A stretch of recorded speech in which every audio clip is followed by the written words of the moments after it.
내가 누구이기에 하나님을 능히 맡겠느냐, 이런 제목으로 같이 은혜를 사모하겠습니다.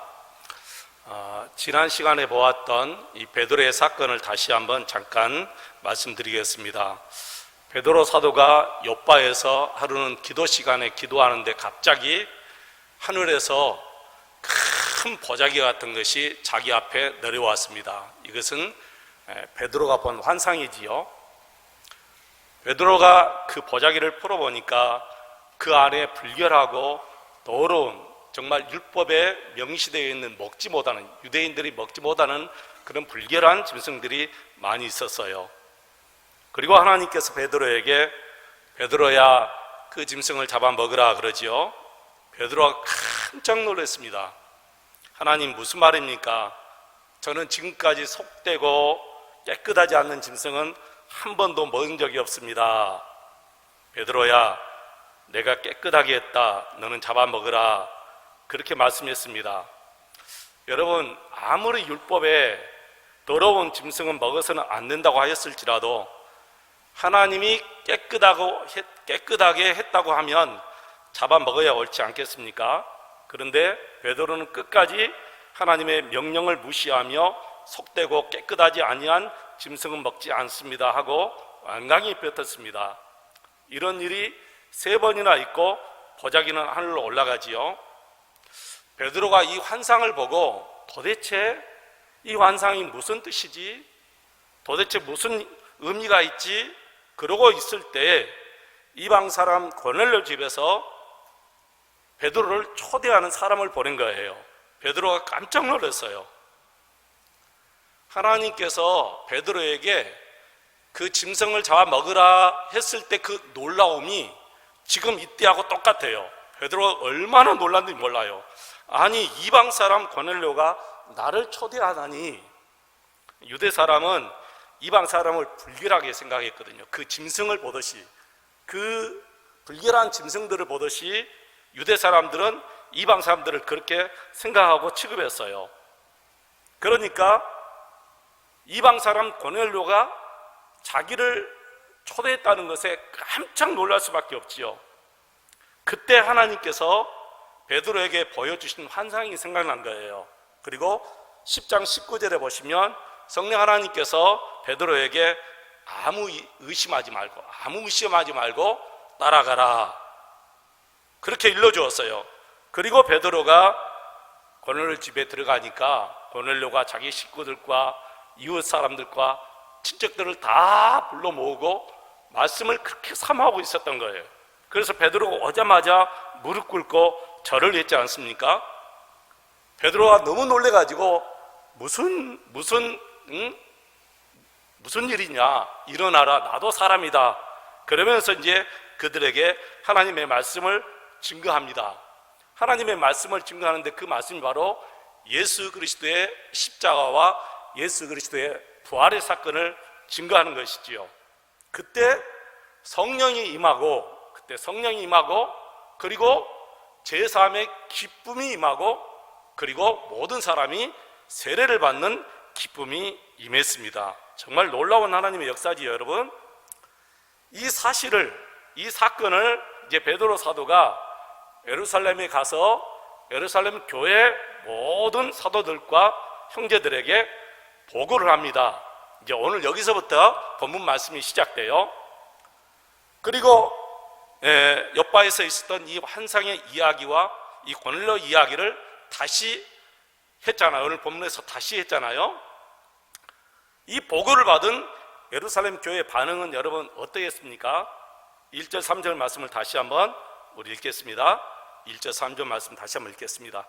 유대에 있는 사도들과 형제들이 이방인들도 하나님의 말씀을 받았함을 들었더니 베드로가 예루살렘에 올라갔을 때에 할례자들이 비난하여 이르되 내가 무할례자의 집에 들어가 함께 먹었다 하니. 우리 생각에는 그러냐고, 놀라운 하나님의 은혜고 하나님의 섭리고 하나님의 축복입니다 라고 해야 옳지 않겠습니까? 근데 그들의 첫 반응은 비난이었다는 거예요. 비난.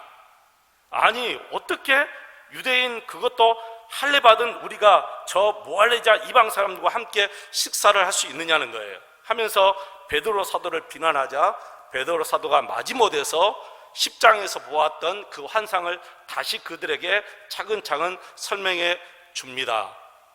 그리고 결론적으로 이렇게 고백합니다. 17절 말씀 다시 한번 읽겠습니다. 17절입니다. 그런즉 하나님이 우리가 주 예수 그리스도를 믿을 때 주신 것과 같은 선물을 그들에게도 주셨으니 내가 누구이기에 하나님을 능히 맡겠느냐 하더라. 여러분, 이 말씀이 무슨 말이죠? 하나님께서 우리에게 주신 성령, 그 선물을 그들에게 주셨는데 내가 누구이기에 하나님을 능히 맡겠느냐는 거예요. 하나님의 역사를 내가 어떻게 맡겠느냐, 여러분, 그 말이죠. 여러분, 그들이 이 말을 듣고 어떤 생각을 가집니까? 바로 18절입니다. 같이 읽겠습니다. 18절입니다. 그들이 이 말을 듣고 잠잠하여 하나님께 영광을 돌려 이르되 그러면 하나님께서 이방인에게도 생명 얻는 회개를 주셨다 하니라. 아멘.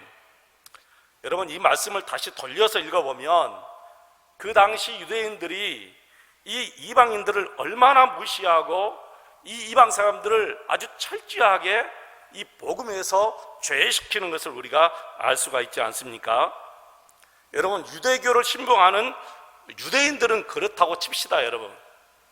근데 문제는 유대교를 신봉하는 유대인이 문제가 아니라 유대인 중에 그리스도인이에요. 유대인 중에 회개하고 예수 그리스도를 믿는 그 그리스도 유대인이 문제라는 거예요.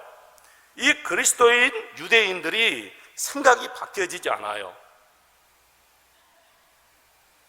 그러니까 이 유대인들 마음속에는 얼마나 뿌리 깊은 민족주의의 사고에서 벗어나지 못하는 것을 우리가 알 수가 있지요. 여러분, 1절 말씀 우리가 보셨지만 이런 말 있지 않습니까? 이방인들도, 다시 한번 보세요, 여러분. 유대에 있는 사도들과 형제들이 이방인들도 그런 거예요.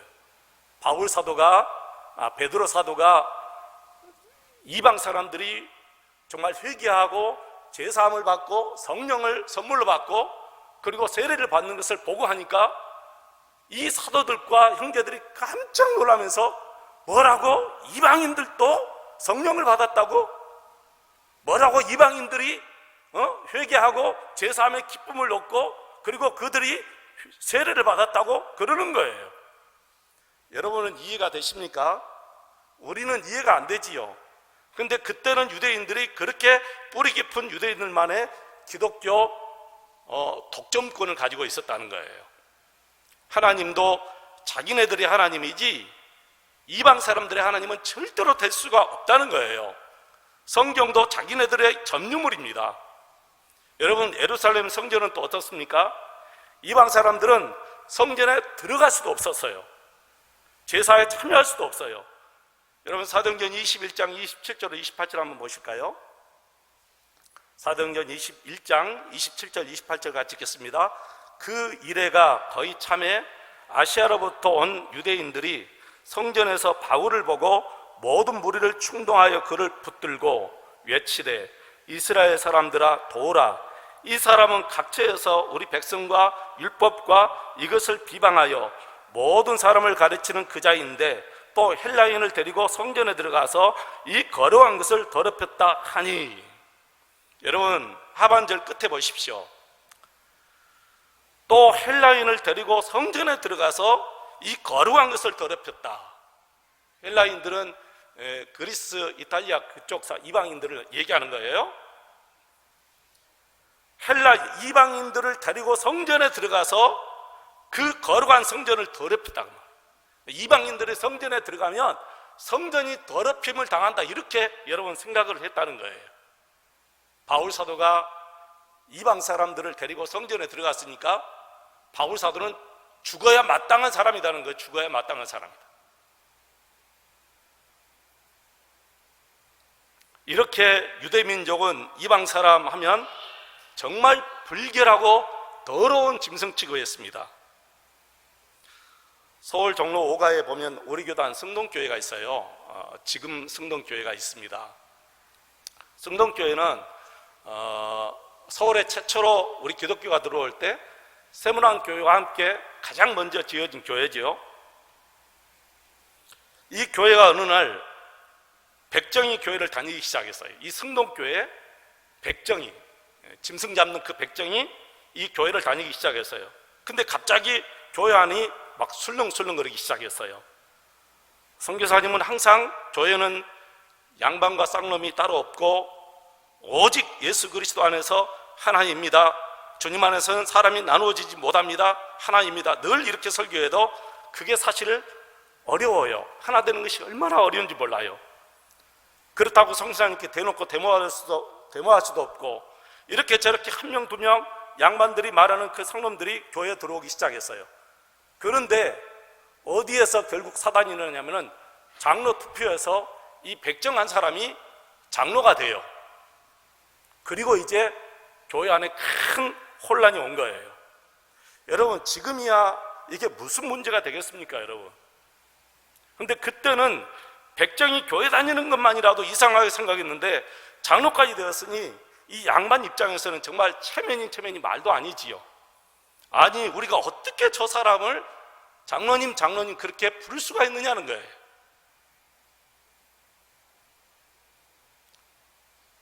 함께 저 백정들과 함께 예배드리는 것만도 힘든데, 그러면서 양반들 중심으로 교회를 하나 개척해서 나갔는데 바로 그 교회가 안국동 교회인데, 그 유명한 윤보선 대통령이 출석하는 교회지요. 그때부터 성동교회는 상놈교회, 안국동교회는 양반교회라는 소문이 나버린 거예요. 우리는 실감이 나지 않습니다만 그 당시 그리스도인 양반들은 그렇게 자신을 다른 사람과 다르라 이렇게 생각한 거예요. 그리스도인 양반들, 이 그리스도인 양반들은 바로 그 당시 그리스도인 유대인과 똑같았어요. 이 그리스도인 유대인들이 꼭 이 그리스도인 이방인 사람들 보면은 꼭 이 쌍놈 보듯이 그렇게 보았다는 거예요. 당시 어떤 사람이 그랬답니다. 자신은 정말 양반과 상놈의 피가 다른 줄 알았답니다. 이 피, 우리가 가지고 있는 이 피혈관의 피가 흐르는데 진짜 자신은 날 때부터 쌍놈의 피가 따로 있는 줄 알았답니다. 여러분, 예수 믿으면 다 그리스도 안에서 형제인 줄로 믿습니다. 여러분, 그렇게 믿고 있습니까? 정말 우리가 예수 믿고 예수 안에서 우리 모두가 하나입니까? 정말 아멘이십니까? 그러나 여러분 보세요. 교회 안에는 지금도 얼마나 많은 차별이 벌어지고 있는지 몰라요. 있는 자와 없는 자의 차별이 분명히 벌어지고 있습니다. 배운 자와 못 배운 자의 차별이 있습니다. 심지어는 지금도 지방색이 여전한 교회가 있습니다. 이방 사람 고넬료에게 베드로 사도를 보내시고 성령을 그들에게 부어주시고 제사함의 기쁨을 주셨던 그 하나님께서 오늘 우리 한국교회를 보신다면 얼마나 여러분 실망하고 탄식하겠습니까? 왜 아직도 예수 그리스도 안에서 차별이 벌어지고 있느냐, 이렇게 우리를 책망하지 않겠습니까? 우리 그리스도인들은 말씀과 성령에 의해서 살아갑니다. 그래서 말씀과 성령 안에서 우리 생활과 우리 생각과 우리 고집을 다 고쳐나가야 되는 거예요. 내 생각이 아무리 중요하고 내 교회에 내려온 전통이 아무리 중요하다 할지라도 말씀이 그렇다면 말씀대로 따라가야지, 내 고집과 내 교회 전통을 끝까지 지키는 것이 결코 옳은 것이 아니다는 거예요. 우리는 말씀을 보면서 다 고쳐나가야 되고 내 생각을 고쳐나가야 되고 내 고집도 버려야 될 줄로 믿습니다. 그래서 한마디로 말하면 기독교는 다 하나라는 거예요. 성경을 한번 보겠습니다. 에베소서 4장 4절로 6절 말씀 같이 한번 읽어보실까요? 몸이 하나요 성령도 한 분이시니 이와 같이 너희가 부르심의 한 소망 안에서 부르심을 받았느니라. 주도 한 분이시요 믿음도 하나요 세례도 하나요 하나님도 한 분이시니 곧 만유의 아버지시라. 만유에 계시고 만유를 통일하시고 만유 가운데 계시도다. 모든 것이 그리스도 안에서는 하나다는 거예요. 하나. 그렇다면 이제 남은 문제는 하나죠. 우리는 그리스도 안에서 한 몸이지만 각자 지체라는 거예요. 우리는 손이 될 수 있고 누구는 또 발이 될 수가 있습니다. 어느 누구는 눈이 될 수 있고 어느 누구는 또 입도 될 수 있고요. 그러나 이 모든 지체가 다 소중하지 어느 지체는 소중하고 어느 지체는 덜 소중하겠습니까? 그리고 이 모든 지체가 다 하나가 돼야만이 한 몸이 되는 거지, 지체를 따로따로 두면 절대로 한 몸이 될 수가 없습니다. 한 몸이 될 수 없다는 것은 예수 그리스도의 몸이 될 수가 없다는 거예요. 여러분 명심하시기 바랍니다. 그리스도 안에서 차별하는 것은 나는 예수의 몸이 아니다는 뜻이에요. 그리스도 안에서 누구를 차별하는 것은 나는 하나님의 몸, 예수 그리스도의 몸이 아닙니다 라고 선언하는 것 같은 거예요. 이제는 교회 안에서 서로 구별하는 일이 없어야 될 줄로 믿습니다. 오늘 본문을 보면서 마지막으로 여러분과 함께 좀 보고 싶은 말씀이 하나 있어요. 그것은 성숙한 베드로 사도의 모습입니다. 베드로 사도가 예루살렘 교회에 올라가니까 벌써 여기저기서 숙덕숙덕하고 베드로 사도를 비난해요. 어떻게 유대인이 이방 사람과 식사를 함께 할 수 있느냐는 거예요. 어떻게 당신 유대인으로서 할례 받은 당신이 할례 받지 못한 저 무할례자의 집에 들어가서 함께 식사를 할 수 있느냐는 거예요. 우리로서는 이해가 안 되지만 그 당시 유대인 풍습대로라면 이해할 만합니다. 그러나 그 비난 속에서 베드로 사도가 얼마나 침착하게 자기가 체험했던, 자기가 보았던 그 환상을 얘기하는지 보십시오, 여러분. 다시 한번 보십시오, 여러분. 4절 보면 베드로가 그들에게 이 일을 차례로 설명하여, 베드로가 저희에게 이 일을 차례로 설명하여 가로되, 여러분 정말 침착하지요? 굉장히 온유하고 겸손한 마음으로 부드럽게 그들에게 말을 하는 것을 볼 수가 있습니다. 원래 베드로는 성격이 이렇게 온순하고 차분한 사람이 아니에요. 굉장히 급한 사람이에요. 굉장히 급한 사람이에요.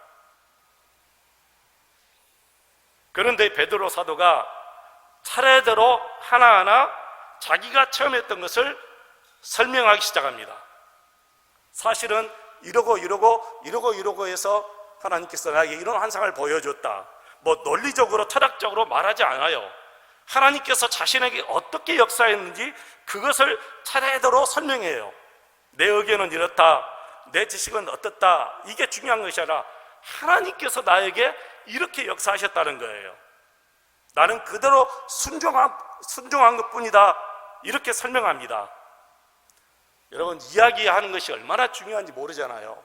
우리가 서로 한 분 한 분 얘기하는 것, 우리 모두가 회의 가운데서 얘기하는 것이 참 중요합니다. 베드로의 마음속에는 적어도 이런 마음이 분명히 있어요. 나도 당신들과 같은 마음이었다. 그러나 하나님이 하시는데 내가 어떻게 그 하나님의 역사를 내가 맡겠느냐, 그 말이에요. 바로 이 마음이에요. 정말 이게 중요한 것 같아요. 나도 당신과 같은 마음이다. 나도 당신과 똑같은 마음을 가질 수 있다. 그러나 하나님이 하시는데 내가 어떻게 맡겠느냐. 나도 당신 마음 이해한다. 내가 당신이어도 당신처럼 분명히 생각했을 것이다. 그러나 내가 누구간데 하나님의 역사를 맡겠느냐. 얼마나 중요한 설명입니까, 여러분. 예전에 이런 일이 있었어요. 아내가 일찍 죽고 아빠 혼자서 삼형제를 키우는데 얼마나 힘들고 어려운지 주위에서 재혼하라 그래요. 그러니까 안 해요. 내가 얘들을 보고 살아야지. 그리고 잘못하면 아이들에게 큰일 나니까 재혼을 안 한다고 하는데 하도 주위에서 계속 혼자 살면 힘드니까 재혼하라 하니까 마지못해서 재혼한 것 같아요. 여러분, 혼자 사시는 분들에게 재혼하라 말하지 마세요. 오해할 수도 있어요. 나는 생각해서 말해주는데 받는 입장에서는 또 다시 생각할 수 있는 거예요. 혹시 저 혼자 살면 재혼하라 말하지 마세요. 그런 일이 없겠지만. 그런데 이분이 재혼을 했어요. 재혼을 했는데 첫째와 막내는 그래도 새엄마에게 적응하면서 마음을 열고 하는데 둘째가 영 마음을 안 여는 거예요. 그러면서 어느 날 아빠와 형과 동생에게 그랬대요. 왜 엄마를 그렇게 쉽게 잊어버릴 수 있느냐? 왜 그렇게 엄마를 쉽게 잊어버릴 수 있느냐? 아빠 도대체 내 아빠야? 어떻게 그렇게 엄마를 쉽게 잊어버릴 수 있어? 그러면서 아빠와 형과 동생을 막 원망하니까 그걸 옆방에서 새엄마가 들은 거예요. 나는 새엄마 인정하지 않아! 막 소리 지르니까. 그때 그 이야기를 듣고 며칠 지나서 새엄마가 그 둘째를 데리고 품에 품어주면서 이런 말을 했대요. 그래, 나도 네 마음 이해해. 나도 네 마음 이해해. 내가 너 같아도 쉽게 마음 열어주지 않을 거야. 근데 엄마가 너에게 정말 잘해줄게. 너 새엄마 생각해. 나는 아무리 잘해도 너 새엄마보다 내가 얼마나 더 잘하겠니? 나는 아무리 잘해도 너희 친엄마보다 더 못할 거야. 그래도 내가 너에게 잘할 테니까 그래도 엄마의 말도 좀 듣고 그래라. 그때부터 이 아가 마음이 문을 열기 시작한 거예요. 여러분, 사랑은 이렇게 이치를 바꿔놓고 생각하는 것이 사랑이 돼요. 그 사람 입장에서 생각해 주는 것이 진짜 사랑이라는 거예요. 그 사람 입장에서 이해를 해주는 것이 진짜 사랑이라는 거예요. 근데 베드로 사도가 꼭 지금 그렇게 생각하는 거예요. 나도 당신들처럼 이방 사람 고넬료가 나를 초대할 때 너무너무 놀랬다. 솔직히 하나님께서 나에게 보여주신 환상이 아니었으면 나는 절대로 그 이방 사람 고넬료 집에 못 간다. 근데 하나님께서 나에게 그 환상을 보내주시고 바로 고넬료가 나를 초대하니까 내가 간 거야.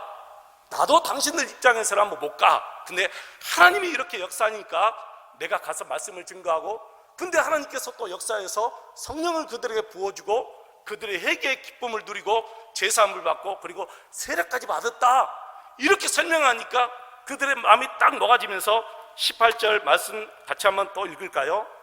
18절 말씀을 듣는 그들이 말이에요. 같이 읽습니다. 그들이 이 말을 듣고 잠잠하여 하나님께 영광을 돌려 이르되, 그러면 하나님께서 이방인에게도 생명 얻는 회개를 주셨다 하니라. 그들이 베드로의 이 설명을 듣고 뭐라 했어요? 잠잠하여 비난을 그쳤다고 말해요. 그렇게 베드로 사도를 비난했던 그 비난이 딱 그쳐지면서 하나님께 영광을 돌리면서 그들이 하는 말이, 그러면 이방인들에게도 하나님이 회개 세례를 주셨군요. 그러면서 교회가 쫙 하나가 되어버린 거예요. 여러분, 가정에서도요, 아내가 이렇게 목소리가 커지잖아요. 그러면 남편이 잠잠해지면 하나가 돼요. 근데 덩달아서 커져버리면 이건 걷잡을 수 없어요. 싸움으로 일어나요. 반드시 한쪽이 이렇게 비방하고 한쪽이 막 이렇게 소리가 커지면 한쪽은 반드시 잠잠하게 가야 그 큰 소리 친 사람이 또 잠잠해지거든요. 근데 같이 딱 커져버리면 양쪽이 확 스피커 틀어버리는 것처럼 커져서 교회가 쪼개져 버려요. 저는 이 말씀을 보면서 그런 생각했어요. 만약에 베드로 사도가 여기에서 잠잠히 차례대로 침착하게 설명하지 않고, 왜 비난해? 너희들 환상 보았어? 너희들 나처럼 예수님 보았어? 주님의 음성 들었어? 이렇게 나왔다면 이 교회는 바로 예루살렘 교회는 쪼개졌을 거예요. 근데 그런 무리들이 진짜 많아요. 교회 안에. 나는 당신들과 달라. 나처럼 환상 보았어 당신들? 나처럼 주의 음성 들어보았어? 당신들 나처럼 방언해 보았어? 막 그렇게 나오면 교회는 갈라집니다. 근데 그렇게 하지 않아요. 은혜 받고 겸손한 사람들은 언제나 그렇게 하지 않습니다. 나도 당신들처럼 그렇게 살아왔다. 나도 당신들 마음 이해해. 근데 하나님이 나를 통해서 역사하는 내가 어떻게 그걸 막겠느냐. 이렇게 당신들을 이해하고 먼저 상대방의 마음을 이해하고 하면은 다 마음이 풀어지고 마음이 열어져서 받아줘요. 우리 교회가 그런 성숙한 교회가 되시기를 주의 이름으로 축원을 드립니다. 우리 목포세안교회는 정말 122년의 역사와 더불어 우리 몸과 마음도 우리 생각도 이렇게 성숙한 그런 삶이 되어서 수많은 사람이 정말 이 우리 교회가 고목으로 치면 나무로 치면 엄청나게 큰 고목이 나무여야죠. 옛날 시골에 가면 그 고목 밑에는 반드시 뭐가 있어요? 평상이 하나 딱 놓여져 가지고 여름에는 낮이나 밤이나 거기에 사람들이 막 모여서 쉬었다가 하고 잠도 자고 그래요. 우리 목포세안교회 나무로 치면 꼭 그와 같은 교회예요. 그런데 고목이 속이 덩 비어가지고 곧 쓰러지면 그 나무 밑에서 누가 여러분 오겠습니까? 우리 교회는 아름답고 건강하고 튼실한 교회, 성숙한 교회가 되어서 수많은 사람이 와서 은혜 받고 정말 쉼 없고 안식을 누리는 그런 교회가 되시기를 주의 이름으로 축원을 드립니다.